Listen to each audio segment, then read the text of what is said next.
Hello दोस्तों, आज हम अपने सेशन को फिर से लेके आए हैं और आज हम इंडियन ज्योग्राफी पढ़ने वाले हैं। सबसे पहले हमारे सेशन को शेयर कर दीजिए ताकि हमारे और भाई बहन जुड़ सकें।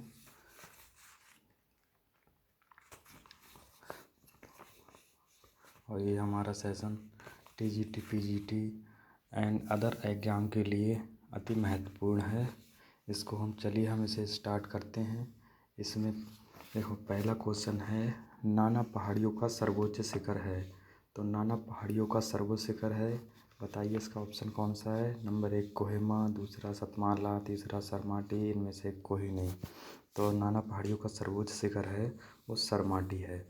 ये सरमाटी है जो ये नागालैंड राज्य, भारत और सागर क्षेत्र वर्षा की जो पहाड़ी सीमा पर आसपास की जो चोटी से ऊपर उठने वाली चोटी है, ये नागालैंड के किफिर जिले में यादमगिर गांव में पास स्थित है।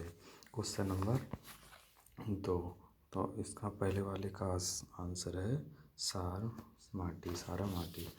क्वेश्चन नंबर 2, है, हिमालय का सबसे विस्तृत भाग में स्थित है। हिमालय का सबसे विस्तृत भाग में क्या स्थित है। HP, पंजाब, अरुणाचल प्रदेश या मेघालय। तो इसमें बताइए दोस्तों, इसमें कौन सा है। तो इसमें इसका राइट आंसर है इसका राइट आंसर वही यहाँ पे लिखा ही नहीं गया है। इसका राइट आंसर मैं बता दूं तो इसका राइट आंसर, ये गलत टाइपिंग हुआ है। इसका राइट आंसर है कश्मीर। ये हिमालय ज़्यादा पाए जाते हैं जो। क्वेश्चन नंबर 3, काठियावाड़ प्रायद्वीप किसका एक उदाहरण है। तो काठियावाड़ जो प्रायद्वीप है ये किसका उदाहरण है। एक उत्तरी उभरती हुई तटरेखा का, या डूबे हुए तटरेखा का, या रिया तटरेखा का, या डेलमेनियन तटरेखा का। तो क्वेश्चन नंबर 3 का आंसर कौन सा है। क्वेश्चन नंबर 3 का आंसर है काठियावाड़ प्रायद्वीप किसका एक उदाहरण है। तो डूबे हुए तटरेखा का उदाहरण है। डूबे हुए तटरेखा का उदाहरण है। तो क्वेश्चन नंबर अगला है चौथा, डेलमेनियन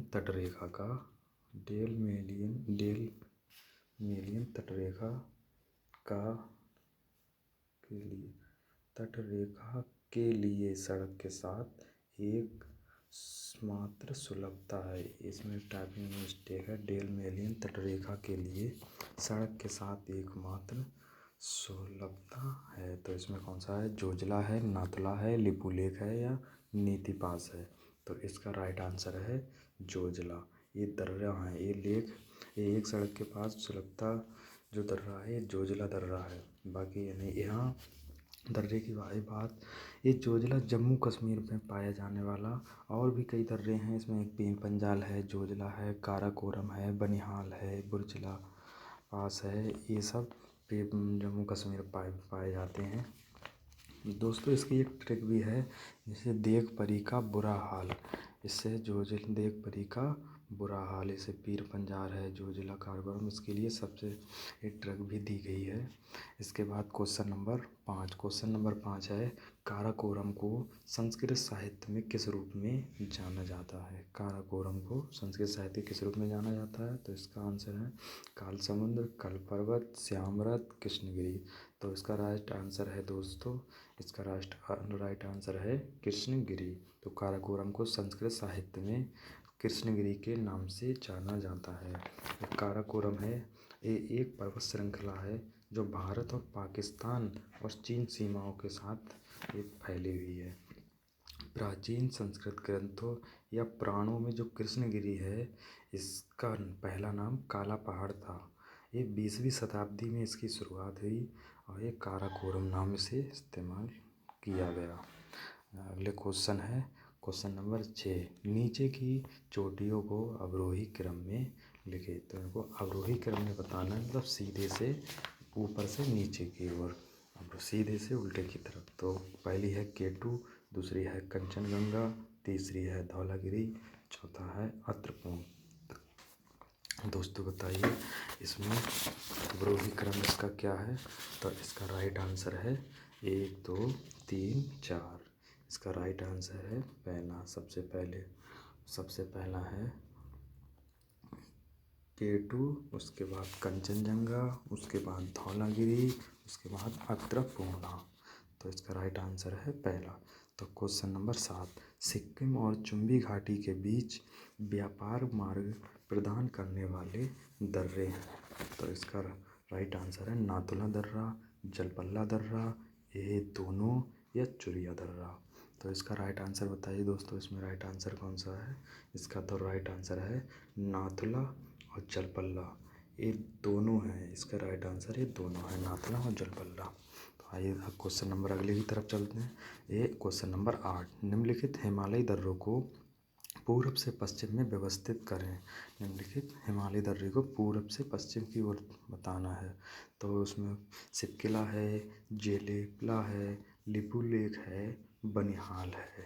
तो पूर्व से पश्चिम की ओर बताना है। तो इसका राइट आंसर है दोस्तों, इसका राइट आंसर है दूसरा, तीसरा, फिर पहला, फिर चौथा। तो पहले है जेलेपला, जेलेपला के बाद लिपुलेख, लिपुलेख के बाद सिपकिला, सिपकिला के बाद बनिहाल।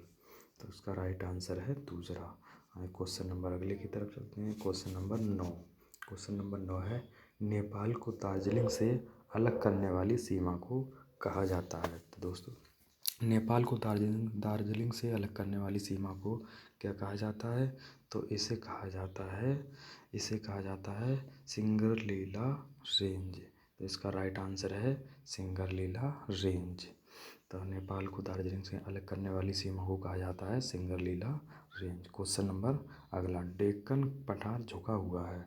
डेक्कन पठार किस तरफ झुका हुआ है? तो डेक्कन पठार है, ये हमारी दक्षिण एरिया में पड़ता है। डेक्कन का पठार ये प्रायद्वीप भारत का भाग है। तो ये डेक्कन का पठार ये गुजरात और महाराष्ट्र या मध्य प्रदेश कुछ हिस्सा इसका कर्नाटक में भी लगा हुआ है। तो ये डेक्कन का पठार है, ये झुका हुआ है पूरब की तरफ, क्योंकि पश्चिम घाट में इसलिए पूरब की तरफ झुका हुआ है।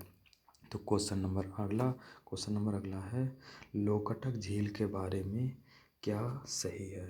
तो क्वेश्चन नंबर 11, लोकटक झील के बारे में क्या सही है? तो इसका राइट आंसर है, पहला है ये उल्का प्रभाव का परिणाम है, दूसरा है ये एक ताजे पानी की झील है, या तीसरा झील में पुरानी झील का जो विस्तार है वो है, या कुछ 4 इसमें एक सेंटीपीटल जल निकासी है। तो लोकटक जो झील है उसका राइट आंसर दोस्तों, इसका राइट आंसर बताइए, पहला या दूसरा है, दूसरा, तीसरा या चौथा सही है, या दूसरा और चौथा सही है, या सभी सही है? तो इसका राइट आंसर है दूसरा और चौथा। इसका राइट आंसर है दूसरा और चौथा। दूसरा है एक ताजे पानी की झील है और इसमें एक सेंटीपीटल जल निकासी है। तो आइए क्वेश्चन नंबर अगले की ओर चलते हैं। मवसई जलप्रपात है, तो ये मवसई जो जलप्रपात है ये कहाँ, अरुणाचल प्रदेश में, कर्नाटक में, केरल में, या मेघालय में? तो इसका राइट आंसर है दोस्तों, इसका राइट आंसर है मेघालय। मवसई जलप्रपात मेघालय में स्थित है। क्वेश्चन नंबर 13 है, राजस्थान में बहती रेत के टीलों को क्या कहा जाता है? धीरन, बालूका, या मातीला, या इसमें से कोई नहीं? तो राजस्थान में जो रेत हवा चलती है तेज़ी से, तो वो रेत बहती है हल्की हल्की से, उसमें टीले से बन जाते हैं। तो उनको क्या कहा जाता है? तो उसको कहा जाता है धीर। इसका राइट आंसर है धीरन। तो क्वेश्चन नंबर अगला है 14वां। तो इसका है, अरावली के पश्चिम में स्टेपी देश की एक बेल्ट और कई छोटी नदियों द्वारा बहती है। अरावली हमारे राजस्थान में है। तो इसके पश्चिम में जो स्टेपी देश की एक बेल्ट है, एक सीधी लाइन जाती है बीच से, बेल्ट है, वो कई छोटी नदियों के द्वारा बहती है। तो उसको क्या कहा जाता है? तो इसका आंसर है भावर है, रोहिलखंड है, रोही है, या इनमें से कोई है? तो इसका राइट आंसर दोस्तों बताइए। तो इसका राइट आंसर है रोही। तो अरावली के पश्चिम में जो स्टेपी देश के बेल्ट और कई छोटी नदियों के बीच द्वारा ये बहती है, इसे रोही कहा जाता है। तो क्वेश्चन नंबर अगला है, पंजाब में कम बाढ़ के मैदानों की संकीर्ण पट्टी के रूप में जाना जाता है। तो पंजाब में जो कम बाढ़ कम आती है उसके मैदानों में संकीर्ण पट्टी बन जाती है, तो उसे किस रूप में जाना जाता है? तो इसका राइट आंसर है भांगड़, बेट्स, भावर या खादड़। तो इसका सही आंसर है बेट्स। पंजाब में कम बाढ़ के मैदानों की संकीर्ण पट्टी को बेट्स के रूप में जाना जाता है। तो क्वेश्चन नंबर अगला, सतपुड़ा की सबसे ऊंची चोटी है? तो पंचमढ़ी है, माइकल है, अमरकंटक है या धूपगढ़ है? तो दोस्तों सतपुड़ा की सबसे ऊंची चोटी है धूपगढ़। इसका राइट आंसर है धूपगढ़। क्वेश्चन नंबर अगला है, अंडमान और निकोबार समूह के द्वीप को दक्षिण से उत्तर की ओर व्यवस्थित करिए। तो अंडमान निकोबार जो द्वीप समूह है इसमें दक्षिण से उत्तर की ओर व्यवस्थित करना है। तो पहला है ग्रेट निकोबार, फिर है लिटिल अंडमान, फिर है कार निकोबार, फिर है दक्षिण अंडमान। तो इसका राइट आंसर बताइए दोस्तों। इसका राइट आंसर है, सबसे पहले आता है ग्रेट निकोबार, उसके बाद आता है कार निकोबार, उसके बाद आता है लिटिल अंडमान, फिर उसके बाद आता है दक्षिण अंडमान। तो दक्षिण से उत्तर की ओर पूछा गया है, तो इसका राइट आंसर है सी, पहला, तीसरा, फिर दूसरा, चौथा। दोस्तों ये दक्षिण अंडमान है, ये इसका नाम तो दक्षिण अंडमान लिखा गया मगर ये है उत्तर की तरफ। कहीं दक्षिण की जो जगह में कि दक्षिण ना लगा दें, मगर है ये उत्तर की तरफ, इसलिए सबसे पहले ग्रेट निकोबार, कार निकोबार, फिर लिटिल अंडमान, फिर दक्षिण अंडमान। आइए दोस्तों फिर अगला है 18, क्वेश्चन नंबर 18, निम्नलिखित में से किसे हिमालय की सबसे ऊंची पर्वत श्रृंखला के रूप में जाना जाता है? हिमालय की सबसे ऊंची पर्वत श्रृंखला कौन सी है? पहला उत्तरी हिमालय, दूसरा मध्य हिमालय, बाहरी हिमालय या पूर्वी हिमालय। तो हिमालय की सबसे ऊंची पर्वत श्रृंखला है मध्य हिमालय। हिमालय की सबसे ऊंची पर्वत श्रृंखला है मध्य हिमालय। इसका राइट आंसर है मध्य हिमालय। एक ट्रांस हिमालय में आता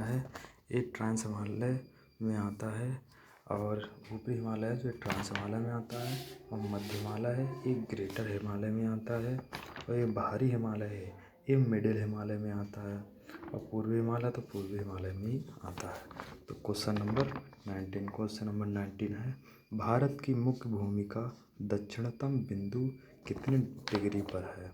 जो हमारा भारत है उसका जो मुख्य भूमि है उसका जो दक्षिणतम बिंदु की बात कही जाए दोस्तों, तो दक्षिणतम बिंदु हमारा पहला है 4 डिग्री 29 अक्षांश, 8 डिग्री 4 डिग्री अक्षांश, 6 डिग्री 19 डिग्री अक्षांश, 6 डिग्री 39 डिग्री अक्षांश।